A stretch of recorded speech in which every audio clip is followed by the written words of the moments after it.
Welcome, today in front of me Vivo Y01, and I'll show you how to add and remove home screen widgets on this device. So for example, first you should select the screen where you want to add the widgets. I'll go with a new one to have a little bit more space to show you how you can do that. And now just you should slide with your two fingers at the same time to the center, or just hold for a while your screen, and here you'll see the widgets icon. Click here, and now you can see here all the available applications and widgets that we can add to our device home screen. For example, we can go with the clock one. Here you can see that we got 3 different types of clock, and we can go with the analog clock, hold for a while, and just drag it to the position where we want to add the widget.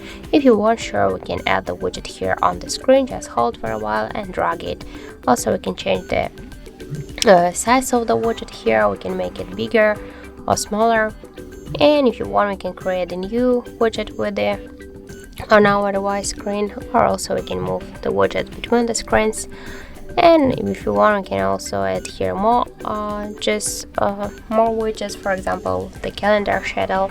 Just hold for a while and drag it, for example, here. By the same way, you can change the size of those widgets. And if you want to just remove the widget, hold it for a while, and here you'll see the remove icon, and drag it here to remove icon, and by this way we can remove the widgets. So that's it. Thank you for watching, and if you found this video helpful, don't forget to leave a like, comment, and to subscribe our channel.